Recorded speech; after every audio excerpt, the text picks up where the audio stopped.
حدیث نمبر 8 ہم شروع کرتے ہیں۔ اللہ کرے کہ رب العالمین ہم کبھی اس کو بھولے نہیں اور اس کو ہمارے عمل کی توفیق ہم کو اللہ عطا کرے۔ حدیث نمبر 8 میں شروع کرتے ہیں۔ یا ربی زدنی علما ربی اشرح لی صدری ویسر لی امری واحلل عقدۃ من لسانی یفقهوا قولی ربی یسر ولا تعسر وتمم بالخیر اللهم احسن عاقبتنا فی الامور کلها واجرنا من خزي الدنیا وعذاب الاخرہ۔ حدیث نمبر 1 عبداللہ ابن عمر رضی اللہ عنہ سے روایت ہے، رسول اللہ صلی اللہ علیہ وسلم نے فرمایا مجھے حکم دیا گیا ہے یہ کہ میں لوگوں سے جنگ کروں یہاں تک کہ وہ گواہی دے دے کہ اللہ کے سوا کوئی سچا معبود نہیں ہے اور محمد صلی اللہ علیہ وسلم اللہ کے رسول ہے، اور وہ نماز قائم کرے اور زکوٰۃ ادا کرے، اور پھر جب وہ یہ کر لے تو وہ مجھ سے اپنا خون اور اپنا مال محفوظ کر لیں گے سوائے کسی اسلامی حق کے، اور ان کا حساب اللہ کی ذمہ ہوگا۔ یہ بخاری اور مسلم کی حدیث ہے۔ اس سے زیادہ صحیح حدیث ہے جہاں پہ متفق علیہ کی بات آتی ہے نا کہ بخاری اور مسلم اگریڈ اپون، دونوں کتابوں میں اگر کوئی حدیث آ گئی تو اس سے اونچا درجہ حدیث کا کوئی نہیں ہوتا، اس سے زیادہ پاورفل حدیث کوئی نہیں، لیکن یہ حدیث اتنی امپورٹنٹ ہے کہ لوگوں نے اس کو بہت بار، اسپیشلی جو اسلام کو غلط چیزوں کے لیے، مسلمانوں میں سے جو غلط باتوں کے لیے اس کو استعمال کرنے چاہتے ہیں اپنے پرسنل ایجنڈاز کی وجہ سے، فار ایگزامپل ٹیررزم پھیلانا چاہتے ہیں جو کچھ ایسی چیز، انہوں نے اس حدیث کا یوز غلط طریقے سے غلط انٹرپریٹیشن کے ساتھ کیا اور ہم اس کا اثر دیکھتے ہیں۔ اور جو اسلام کے دشمن ہیں، جو اسلام کو نیچے لانا چاہتے ہیں، انہوں نے ہمیشہ یہ حدیث کو آگے کر کے یہ بتایا کہ یہ ریئل دین ہے، ہم کو مسلمانوں کو نہیں روکنا ہے، کیوں ہم تھوڑے مسلمان کو روک کے فائدہ نہیں ہے، کیوں؟ کیونکہ ان کا دین، ان کا اسلام یہ سکھاتا ہے، اور اس کا پروف یہ حدیث یہ غلط معنی میں لی گئی ہے۔ اور اس کو کیونکہ پہلے تو ایک بات ہے کہ کوئی بھی جو دین کا حکم ہے یہ ہم ایک حدیث یا ایک کوئی رولنگ ایک سنگل آیت پہ بغیر کانٹیکس کے نہیں لیتے، اس کو پورے کانٹیکس میں اس کا فل پکچر دیکھ کے باقی سارے اس کے سارے اسپیکٹ کنسیڈر کرنے کے بعد اس کو ایسا لیا جاتا ہے کہ یہ رولنگ ہے۔ ایک حدیث کو ایسے آؤٹ آف کانٹیکٹ کو کوٹ کرنا وہ یہ صحیح نیت سے نہیں کرتے، جب لوگ کرتے ہیں تو اب وہ جان بوجھ کے کرتے ہوں گے یا لا علمی میں، لیکن پھر نقصان کرتے ہیں، اور یہ اس کے ساتھ خیر خواہ نہیں ہے۔ پر وہ خیر خواہ والی حدیث تو ختم ہو گئی، ابھی ہم دوسری حدیث پڑھ رہے ہیں۔ تو اس حدیث کو لوگ غلط لیتے کہ ایسا معنی اس کو وہ لیتے کہ ہر کوئی جو کلمہ نہیں پڑھے نا اس کو ہم قتل کر دیں گے، یا رسول کو حکم دیا ہوا ہے کہ اس کو قتل کر دو۔ یہ معنی نہیں ہے اس کا کہ لوگوں کو زور زبردستی اسلام پر لانا یہ تو منع ہے، یہ اس کا یہ معنی نہیں کہ لوگوں کو زور زبردستی کر کے قتل کر، اگر نہیں مانو تو قتل کر کے ان کو اسلام پہ لاؤ، بالکل بھی نہیں۔ اور یہ ہے کہ جب رسول نے فرمایا کہ مجھے حکم دیا، یعنی اللہ نے حکم دیا ان کو، اور یہ عربک میں جو ہے معنی ہے قتال کا معنی آ رہا ہے، تو اس کو جو قتال ہے جو قتل ہے، ڈفرنس ہے ورڈنگ میں، تو قتل کا معنی ہے ٹو کل کرنا، لیکن قتال جو ہے اس میں ٹو ویز، یعنی کوئی مار رہا ہے تو ہم مار رہے ہیں، مقابلے میں لڑنا، جنگ کرنے کے معنی میں۔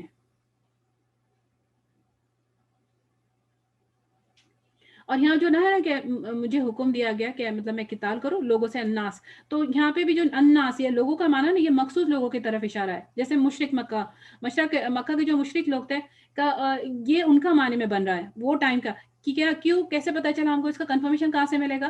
رسول صلی اللہ علیہ وسلم کی زندگی دیکھ لے، رسول صلی اللہ علیہ وسلم نے زندگی میں اس کو کیسے اپلائی کیا، دیکھے کہ ان سے زندگی سے پتہ چلتا ہے اس کا معنی۔ انہوں نے کہتے ہیں مکہ کے پہلے 13 سال جب تک وہ مکہ میں رہے، ان کو تو جوابی کاروائی کرنے سے بھی منع کیا کہ پرسیکیوٹ ہو رہے ہیں، وہ تم کو مار رہے ہیں، تمہاری جو بھی تکلیف ہے وہ پہنچا رہے، جواب نہیں دینا ان کو۔ کہا گیا تھا کہ صبر کرو، یعنی کیونکہ یہ نہ سمجھ لوگ ہیں۔ لیکن مدینہ ہجرت کے بعد جنگ بدر ہوئی، جنگ احد ہوئی، جنگ احزاب جنگ خندق ہوئی، تو ایسی جنگوں میں کیا مسلمانوں نے جا کے یہ جنگی شروع کی؟ کیا جا کے وہ جو مشرک تھے ان کی زمین پہ جا کے وہاں جا کے ان کو للکار کے وہ لڑے تھے؟ نہیں، دفاع والی تھی، انہوں نے اپنا دفاع کیا تھا، تو انہوں نے مقابلہ کیا تھا نا ان سے۔ پھر فتح مکہ آئی، فتح مکہ کے موقع پہ جب رسول صلی اللہ علیہ وسلم 10,000 کی آرمی لے کے وہ گئے، جا کے انہوں نے وہاں کیا بلڈ لیس وکٹری، سوائے ایک دو کے جو بالکل ہی حد سے زیادہ انہوں نے جو ان کے ظلم کی وجہ سے ان کو سزا بتائی گئی تھی، اس وجہ سے جو ان کو مارا گیا نا، ادروائز بلڈ لیس وکٹری۔ تو پھر سمجھ میں آیا کہ جو قتال ہے یہ صرف اصلاح کی غرض سے ہے، کہ جہاں پہ اگر کسی طرح سے کرپشن پھیل رہی ہے تو وہاں اصلاح کے لیے ہم کو اگر قتال کرنا پڑ رہا ہے تو پھر کریں گے پھر وہ، اور پھر یہ کہ اور کوئی طریقہ نہیں ہے فساد ختم کرنے کے لیے، تو یہ کرنا پڑ رہا ہے تو پھر کریں۔ اور پھر اس میں شرط لگا دی کہ ہر کسی کو نہیں, کس کو پھر ہم جو اگر نقصان پہنچ رہا ہے, کرپشن ہو رہا ہے, تو ہم کس کو قتل کریں گے اور کس کو قتل نہیں کریں گے. یہاں جو شرط لگا دی گئی نا کہ جو فوکس ہے حدیث کا, کس کو قتل نہیں کرنا ہے اس پہ فوکس ہے, بجائے اس کے, حدیث کا جو مقصد یہ ہے, بجائے اس کے کہ لوگ اس کا فرسٹ پارٹ دیکھ لے کہ کس کو قتل کرنے نکلنا ہے, وہ اس پہ فوکس کرے. فوکس اس پہ کہ کس کو قتل نہیں کرنا ہے, وہ بتانے کے لیے وہ فرسٹ پارٹ آیا ہے. کس کو نہیں کریں گے قتل, کس کو قتل کرنا حرام ہے, جو کلمے کا اقرار کرے, نماز پڑھے, زکوٰۃ دے, اس کے بعد بغیر کسی وجہ کے اگر دوسرے مسلمانوں پہ اس کا پھر اس کے علاوہ کوئی بھی اگر وجہ ہے نا, بغیر, یعنی اسلام تو کچھ رائٹس دیتا ہے جس میں وہ ان کا بھی قتل کیا جا سکتا ہے, وہ اسپیسیفک ہے چیزیں, لیکن اس کے سوا ہم ان کا خون حرام ہے. یہ کلمہ پڑھنے والے لوگوں کا خون حرام ہے, ان کو قتل نہیں کیا جا سکتا, ان کو نقصان نہیں پہنچا جا سکتا. تو جیسے ہم نے پچھلی حدیث میں خیرخواہ کی بات کی, تو اگر قتال کی, جنگ کی نوبت آتی ہے نا, تو کس کو قتل نہیں کرنا یہ شریعت یہاں بتا رہے ہیں. اور قتل کریں گے تو اسلام کے حق کے ساتھ, یعنی اسلام کا حق کیا ہے. فار ایگزامپل ہم نے پچھلے بہت بار دیکھا کہ جو کوئی شادی شدہ اگر ہے اور وہ زنا کرے, فورنیکیشن, اڈلٹری میں, فورنیکیشن میں اگر وہ مبتلا ہو, تو وہ جو ان کا جو یہ جرم اگر ثابت ہو جائے نا, تو ان کو سنسار کیا جائے گا, اسٹوننگ ٹو ڈیتھ. وہ بھی کیا ہے کہ یہ اسلامی حکومت کا فیصلہ ہے, عام لوگ اس کو اپنے ہاتھ میں لے کے نہیں کر سکتے کہ خود قانون ہاتھ میں لیا اور خود قانون بن گئے. اور اس کا حساب جو ہے اس کے بعد, جو اگر انہوں نے ایسی کچھ غلطیاں کی جو ہم پروو نہیں کرا سک رہے, تو پھر اس کا جو حساب ہے نا کہ وہ کلمہ پڑھ رہا ہے لیکن ہم کو لگتا ہے کہ وہ نہیں ہے, کچھ کمی ہے, یا وہ ڈیو ان کو مارنا صحیح ہے, اگر ہم کو لگتا بھی ہوگا, لیکن ان کا حساب اللہ کے ذمہ ہے. اس کا مطلب یہ ہے کہ اگر کوئی فار ایگزامپل اوپر سے کوئی اسلام قبول کرتا ہے نا, تو اس کی حقیقت کیا ہے یہ فیصلہ کرنا ہماری ذمہ داری نہیں ہے.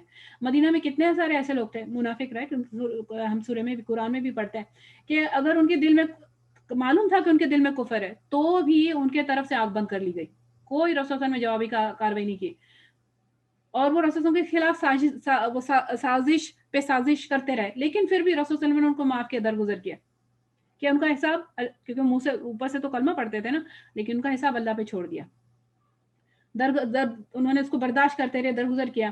تو جو کلمہ پڑھ لے اور مسلمان ہو, مسلمان ہونے کا اگر وہ دعویٰ کر رہا ہے نا, تو پھر اس پر ہم اپنے طرف سے کافر ہے, منافق ہے, ایسے فتوے ہم نہیں لگا سکتے. یہاں تک کہ یہاں اتنا منع کیا گیا کہ سمجھو جنگ کے میدان میں اگر کوئی کفار سے جنگ کر رہا ہے اور ایسے اس کے دوران نا وہ شخص پڑھ لے, جیسا بس مارنے ہی والے, اور وہ شخص اس کے دوران لا الہ الا اللہ اس نے زبان سے پڑھ لیا, وہی تلوار کو روک دینا ہے. اسامہ بن زید رضی اللہ عنہ جنگ میں ایک کافر پہ غالب آ گئے نا, تو قتل کرنے والے تھے کہ اس نے لا الہ الا اللہ پڑھ لیا. اسامہ نے سوچا کہ یہ تو اس وقت مجھ سے نہیں, اپنی جان بچانے کے لیے یہ بول رہا ہے, اور اس کا قتل کر دیا. جب رسول صلی اللہ علیہ وسلم کو یہ بات پتہ چلی, تو آپ نے کہا کیا تم نے اس کو کلمہ پڑھنے کے بعد قتل کیا؟ آپ نے یہ بات اتنی بار دہرائی کہ اسامہ پریشان ہوئے, اور وہ سوچنے لگے کہ کاش کہ میں آج مسلمان ہوا ہوتا, تو اس سے پہلے, آج سے پہلے نہیں, کیوں, تو آج میرے سارے گناہ معاف ہو جاتے. جب کوئی اسلام قبول کرتا ہے, یعنی پہلی بار اسلام جب قبول کرتے ہیں لوگ, تو پچھلے سارے گناہ معاف ہوتے ہیں اس پوائنٹ آف ویو سے. پھر دوسری حدیث میں آپ نے کہا رسول صلی اللہ علیہ وسلم نے کہ قیامت کے روز تم کیا کرو گے جب یہ کلمہ تمہارے سامنے آئے گا, کہ یا کہ اپنا حق مانگے گا کہ کیسے قتل کیا. ابوبکر صدیق کی خلافت میں مدینہ کے پاس کیونکہ اس میں جو حدیث میں جو یہ پوائنٹس آئے نا کہ جو کلمہ پڑھے اور نماز پڑھے اور زکوٰۃ دے, تو ابھی زکوٰۃ کے بارے میں بات آ رہی ہے. ابوبکر صدیق رضی اللہ عنہ کے خلافت میں جو مدینہ کے پاس ایک قبیلہ تھا, وہاں کے لوگوں نے زکوٰۃ دینے سے انکار کیا نا, کہ رسول کے پاس ہونے کے بعد وہ انہوں نے یہ, تو ابوبکر صدیق نے جنگ کر دی ان سے, کہ بہت سارے صحابہ نے آبجیکشن لیا, لیکن ابوبکر صدیق رضی اللہ عنہ کی سمجھ تھی دین کے بارے میں, کہ یہ تو کلمہ پڑھتے تھے, لیکن کلمہ تو انہوں نے پڑھا تھا, لیکن انہوں نے ان کو یہ الاؤڈ نہیں, they were not allowed کہ وہ یہ کرے کہ کلمہ اور نماز اور زکوٰۃ کو سیپریٹ کرے, کہ ہم کلمہ تو پڑھیں گے اور نماز تو پڑھیں گے, لیکن ہم زکوٰۃ کو نہیں مانتے کہ زکوٰۃ دین کا حصہ ہے, تو ہم نہیں دیں گے. اور زکوٰۃ ہمارے لیے تبھی تھی جب رسول صلی اللہ علیہ وسلم حیات تھے, اب وہ نہیں ہے تو ہم نہیں دیں گے. ابوبکر صدیق نے کے خلاف جنگ کر دی, اور بعد میں سارے صحابہ کو یہ سمجھ میں آ گئی اس کے پیچھے کہ ابوبکر صدیق رضی اللہ عنہ الحمدللہ وہ رائٹ تھے. रसूल ने फरमाया जो शख्स हमारी तरह नमाज पढ़े, हमारे किबले की तरफ रुख करे, हमारा ज़बिया खाए, वो मुसलमान है। उससे अल्लाह ताला और उसके रसूल की पनाह, उसको ऐसे पर्सन को अल्लाह ताला की पनाह और रसूल सल्लल्लाहु अलैहि वसल्लम की पनाह हासिल है। कलमा कलमा पढ़ने की क्या डिटेल्स है, कलमा को क्या माना कलमा पढ़े, और ज़कात जो है इसके क्या-क्या इसका क्या माना, ज़कात दे यानी किसको दे, क्या दे, कितनी दे, कब नहीं दे, या नमाज़ की क्या अल्हम्दुलिल्लाह पहले हमने इतनी डिटेल्स में पढ़ा है कि आज हम यहाँ से स्किप कर सकते हैं। तो फिर जो कलमे का जो इकरार करते हैं, एक्सेप्ट करते हैं, कबूल करते हैं, उसकी जान, उसकी माल, उसकी इज़्ज़त हमारे लिए हराम है। किसी भी चीज़ में हम उसको नुकसान नहीं पहुँचाएँगे। ये इस्लाम का बुनियादी अखलाक है। एक हदीस में आता है, एक साहबी कहते हैं कि मेरे आँखों में कुछ खराबी हो गई थी ना, यानी उनको कम नज़र आ रहे थे कुछ, इसलिए उन्होंने क्या किया, रसूल सल्लल्लाहु अलैहि वसल्लम को पैगाम भेजा कि मेरे घर तशरीफ़ लेकर आए और नमाज़ पढ़े, ताकि जो जगह पे रसूल सल्लल्लाहु अलैहि वसल्लम नमाज़ पढ़ेंगे, वो उस जगह को है मुसल्ला बना देंगे ना, कि उस जगह वो नमाज़ अपने लिए मखसूस कर लेंगे कि मैं घर में यहाँ नमाज़ पढ़ूँ, कि मस्जिद में जाना उनके लिए आँखों की खराबी की वजह से मुश्किल हो रहा था।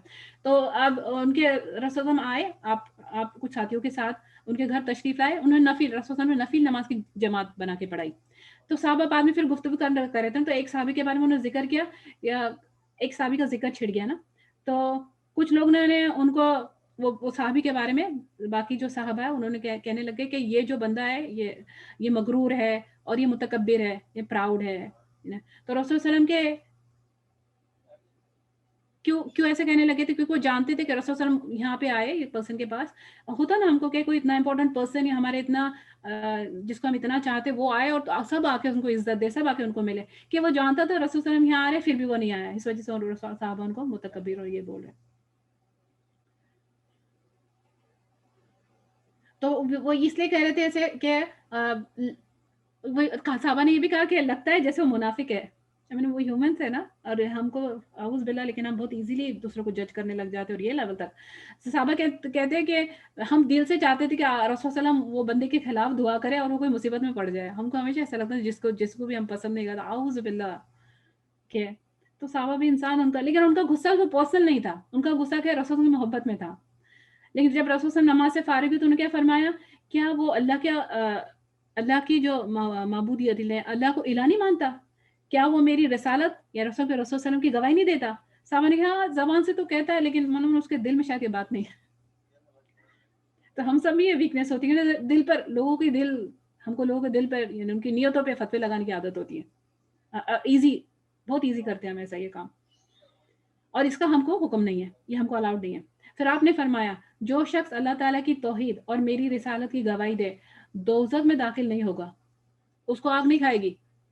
रसूल साहबा को बता रहे कि दिल की बात मत करो, लोगों के ज़ाहिर पे फैसला करो। अगर कोई सामने आकर फॉर एग्ज़ाम्पल हमारी नहीं, कोई खुशामद कर रहा है या आगे-आगे कर रहा है, तो दिल में उसके दिल में नहीं भी हो, तो भी हमको क्या करना, उसको ताना नहीं देना, कि ये तो मतलबी है, अपना काम निकालने के लिए आ गया है, वरना तुम्हारी असल तो मैं बहुत अच्छी तरह जानती हूँ। ऐसे ऐसे नहीं करना चाहिए। लोगों के लिए डिफ़िकल्ट नहीं करना चाहिए। ये सब नहीं करना चाहिए। लोगों को पुश अवे मत करो। हमको चाहिए कि ना लोगों के लिए रियायत करो, ईज़ कॉज़ करो, उनकी खैर-ख़ाई में है ना लगे रहो, उन तक अच्छी बात पहुँचाते रहो। क्योंकि इंसानों में हर एक के दर्जे, चाहे ये दीन ही हो, उसके उनके दर्जे अलग-अलग है ना। कोई इस्लाम पर, कोई ईमान पर है, कोई एहसान पे, और कोई नसीहा के दर्जे पे, उसके आगे के दर्जे पे। और इन सब के ना एक एक लाठी से नहीं सबको हाँकना चाहिए। सबसे एक तरह का एक्सपेक्टेशंस रखना, ये गलत बात है।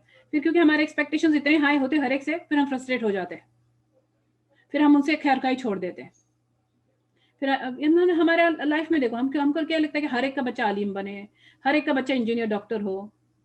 हमको नहीं मालूम अल्लाह ने हम हमारे बच्चों में से हर एक को अल्लाह ने किस काम के लिए किसको पैदा किया हुआ है ना, हमको नहीं पता, अल्लाह जानते हैं।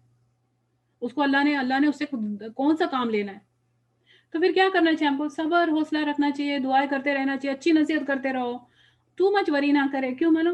अल्लाह सबका है, अल्लाह सबको सँभाल लेंगे। हदीस में आता है कि नमाज़ पढ़ने वाले को मारना मना है, मारना-पीटना मना है। क्या मफ़हूम है? देखो, अली रज़ियल्लाहु अन्हु से रिवायत है कि खैबर के बाद रसूल सल्लम अली रज़ियल्लाहु अन्हु के माँगने पर रसूल सल्लम ने उनको एक गुलाम दिया और देते हुए फरमाया कि ये ले लो, लेकिन इसको मारना नहीं, क्योंकि मैंने खैबर से वापस आते हुए इसको नमाज़ पढ़ते हुए देखा है और मुझे नमाज़ियों को मारने से मना किया गया है। नमाज़ियों को नहीं मारा जाएगा, मालूम क्या? कब्र में जो बेनमाज़ी है, इनको बहुत मारा जाएगा। औज़ु बिल्लाह, अल्लाह मिन औज़ु बिका मिन अज़ाबिल कब्र।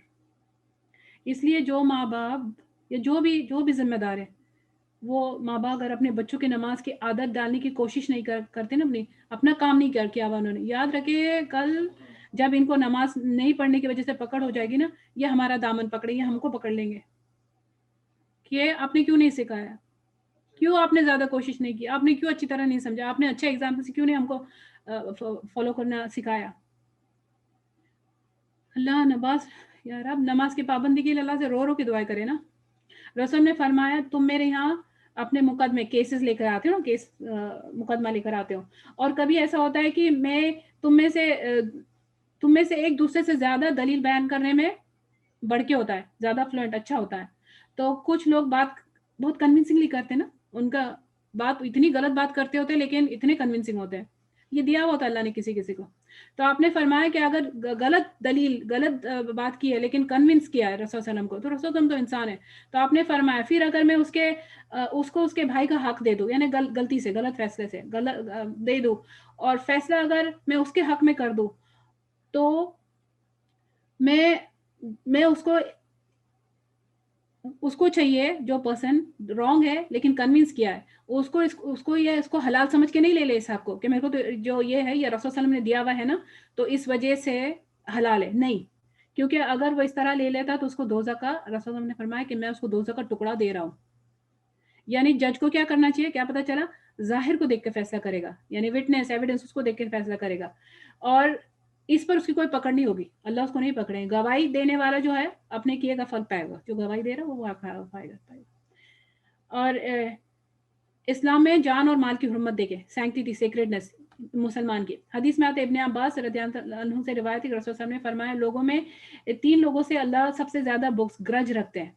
अल्लाह ग्रज रखेंगे तो हम क्या क्या बनेगा हमारा? हराम में ज़ुल्म का हरम सॉरी हराम नहीं, हरम में ज़ुल्म करने वाला। कौन से हरम? जो सेक्रेड एरियाज़ है, मस्जिद हरम, मस्जिद नबी और उसके आस-पास के इलाके में। ऐसे ही ज़ुल्म करना ये बहुत बड़ा गुनाह है, लेकिन ख़ास करके मस्जिद हरम एरियाज़ में। फिर इस्लाम में जाहिलियत का तरीका लाने वाला, इतनी तकलीफ़ें, परेशानी, कुर्बानी के बाद लोग जहालत में से निकल के इस्लाम की तरफ आए, लेकिन कोई जहालत का तरीका वापस से शुरू कर दे उसके साथ। और तीसरा, किसी शख्स का खून नाहक तलब करने वाला, लेकिन हम सोचते हैं मैं तो इसको तो मैं मार ही दूँगा, इसको तो मैं कतल, इसका तो मैं ऐसी धमकियाँ भी लोग देते रहते हैं और बहुत सारे लोग कोशिश भी करते हैं इसकी और प्लानिंग भी करते हैं कि मैं जान ले लूँ।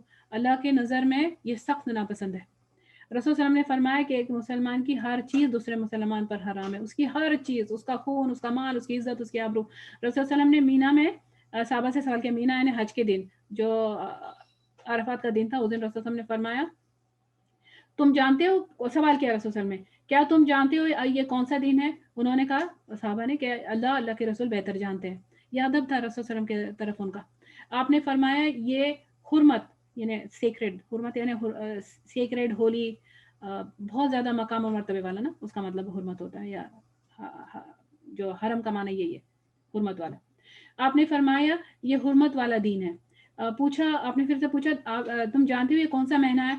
फिर उन्होंने जवाब नहीं दिया। आपने फरमाया कि ये हुर्मत वाला महीना है। फिर पूछा कि तुम जानते हो कौन-सा शहर है? तो फिर उन्होंने जवाब वही दिया कि अल्लाह और अल्लाह के रसूल जानते हैं। तो आपने फरमाया ये हुर्मत वाला शहर है। जानो ये कौन-से दिन की बात हो रही है, कौन-सा महीना है, कौन-सी जगह है? फिर फरमाया रसूल सल्लल्लाहु अलैहि वसल्लम, बेशक अल्लाह ताला ने तुम्हारे खून, तुम्हारा माल और तुम्हारी इज़्ज़तें आपस में तुम्हारे लिए इस तरह हराम की है, जैसे तुम्हारा इस दीन, इस महीना, इस शहर हुर्मत वाला है। जैसे इन चीज़ों के एहतराम करते हो, रिस्पेक्ट करते हो, मोहतात रहते हो, वैसे ही मुसलमान की जान, माल और इज़्ज़त को लेकर मोहतात रहो। इब्न अब्बास कहते हैं कि रसूल सल्लल्लाहु अलैहि वसल्लम ने काबा की तरफ देख के फरमाया, तुझे मरहबा कि तू कितना अज़ीम है, तेरी हुर्मत कितनी अज़ीम है। फिर फरमाया, लेकिन एक मोमिन की हुर्मत अल्लाह के यहाँ तेरी हुर्मत से भी ज़्यादा अज़ीम है। अल्लाह ने तेरी एक चीज़ हराम की है और मोमिन की 3 चीज़ें, यानी उसका माल, उसका खून और उसकी इज़्ज़त आबरू। अब जो हुर्मत है काबा की, देखो कितनी हुर्मत है कि हम उसके पैर नहीं करते उसके तरफ, और हर नमाज़ हम उसके रिस्पेक्ट में, उसके एहतराम में उसके तरफ मुँह करके हम नमाज़ पढ़ते हैं। इतनी बड़ी उसकी रिस्पेक्ट है और उससे 3 टाइम ज़्यादा एक मुस्लिम की रिस्पेक्ट है। एक एक एहतराम है उसका, उसकी वैल्यू है। हम कितना वैल्यू करते हैं मुस्लिम्स को, आपस में एक दूसरे को, घर वालों को, और कितनी आसानी से। और हम इज्जत आबरू का क्या माना है, उसकी इज्जत आबरू यानी उसके बारे में बुरा गुमान नहीं करना, बुरा नहीं सोचना, उसके बारे में बुरी बातें नहीं करना, उसके बारे में नेगेटिव नहीं सोचना, बगैर दलील, बगैर कोई तहकीक के उसके उसके खिलाफ कोई कार्रवाई नहीं करना, उसको नजदीक से, दूर से, डायरेक्टली इनडायरेक्टली किसी तरह का कोई नुकसान नहीं पहुंचाना, वो चाहे सामने हो या वो पीछे हो, चाहे वो जाने या नहीं जाने। किसी से मिलो तो अच्छी तरीके से, खुले दिल से मिलना, कोई गलती हो तो उनको बेनिफिट ऑफ डाउट दे दे कि हो सकता है इस वजह से, हो सकता है इस वजह से, यानी उनको उनकी उनकी गलतियों पे बेनिफिट ऑफ डाउट देते रहे, और वो अच्छा गुमान रखे, और अगर पता भी चलता है गलती है तो, और अगर वो शर्मिंदा है, वो उसको इस्लाह करना चाह रहा है तो माफ भी कर दे। जिसने मुसलमान का खून बहाया ना, कत्ल कत्ल नहीं किया, बस उसने खून बहाया ना, थोड़ा सा खून निकल गया, कुछ ऐसा किया जिस वजह से दूसरे मुसलमान का खून निकाल दिया, तो क्या होगा? तो जब भी जिस दरवाजे से जन्नत में दाखिल जन्नत में जाएगा, अपने और जन्नत के बीच उस खून को रुकावट पाएगा। रसूल सल्लल्लाहु अलैहि वसल्लम ने फरमाया, किसी शख्स के लिए अपने किसी भाई का माल लेना जायज़ नहीं, क्योंकि अल्लाह ने एक मुसलमान पर दूसरे मुसलमान का माल हराम कर दिया है। जैसे फॉर एग्जांपल, हम तो बिल्कुल क्लियर है, हमको पता होता है कि हमारा कोई हक नहीं, फिर भी हम ज़्यादती करके लेते रहते हैं चीज़ों का, कि आज तो हम जानते हैं हमारी क्या हालत है, आज हम जानते हैं हमारी क्या कंडीशन है, अल्लाह को हम बता देंगे, बिल्कुल भी नहीं। जैसे बहुत छोटी सी एग्जांपल हमारे स्कॉलर ने दी है कि मस्जिदों में जो जूते चप्पलें बाहर रखे हुए होते हैं ना, कि अगर हमारी चप्पल नहीं मिल रही है, हमारी जूता नहीं मिल रहा, तो किसी और का पहन के निकल जाना, या कोई भी गलत पैर लेके निकल जाना, और दूसरों को तकलीफ हुई परेशानी हुई, अगर परेशानी तकलीफ तो हमको हो, ये नहीं कि किसी ने मेरा ले गया तो मैं दूसरे का लेकर जाऊँ तो तीसरे को परेशानी, ये नहीं। अगर जूता छोटी सी चीज है, छोटी सी चीज भी हराम है और बड़ी से बड़ी चीज भी हराम है। रसूल फरमाया, जिसने किसी मुसलमान के एक लुकमा भी खाया, एक निवाला ना हक, अल्लाह ताला उसे इतना ही जहन्नम में खाना खिलाएंगे, वो जहन्नम का खाना खिलाएंगे। किसी मुसलमान का नाहक कपड़ा पहना, चोरी करके या बगैर इजाजत के कपड़ा पहना, फिर एग्जाम्पल देखो, दर्जी जो है, उनको कपड़े दे दो सिलाने के लिए, वो कपड़ा काट लेते हैं, जो जो हम सब जानते क्या होता है, तो अल्लाह ताला उस उसके जैसा जहन्नम में कपड़ा पहनाएंगे। और कोई किसी मुसलमान के साथ दिखलावे वाली जगह पर खड़ा हो जाता है ना, शो ऑफ करने के लिए, अल्लाह ताला उसे क़यामत के दिन दिखलावे वाले मकाम पर खड़ा करेंगे। दिखलावे वाले मकाम पर खड़ा करेंगे, सोचो कि जन्नत की तरफ खड़ा करके दोज़ख में डाला गया, कितना तकलीफ होगी। अल्लाहू अकबर। रसूल सल्लल्लाहु अलैहि वसल्लम ने फरमाया, मुसलमान वो होता है जिसके हाथ और ज़बान से दूसरे मुसलमान महफूज रहे। मोमिन वो होता है, देखो पहले क्या, मुसलमान वो होता है जिसके हाथ और जबान से दूसरे मुसलमान महफूज रहे। मोमिन वो होता है जिसकी तरफ से लोगों को अपनी जान और माल का अमन हो, इत्मीनान, अमन में है वो, कि ये नहीं मेरे जान मेरे माल को कभी तकलीफ दे। दर्जे मुसलमान, पहला दर्जा मुसलमान था, ये दर्जा उससे हायर मोमिन का। जो एक बालिश जमीन पर कब्जा करता है ना, जो दूसरों की एक बालिश जमीन पे कब्जा करता है, तो क्यामत के दिन 7 जमीनों का तौक उसके गले में डाला जाएगा। इतना वजन कैसे उठा के कहाँ जाएंगे? रसूल ने फरमाया, जिस शख्स ने झूठी कसम के साथ किसी मुसलमान का माल हासिल किया, उसके दिल पर एक काला नुक्ता होगा, जिसको कयामत तक कोई चीज तब्दील नहीं कर सकती। इसलिए किसी का जान, किसी की माल, किसी की इज्जत मामूली चीज नहीं है, इसको बहुत मोहतात होकर हमको जिंदगी गुजारना चाहिए। और इसके साथ हम यह दोनों हदीस अल्हम्दुलिल्लाह रब्बिल आलमीन, अल्लाह की तौफीक से हमने कंप्लीट कर ली।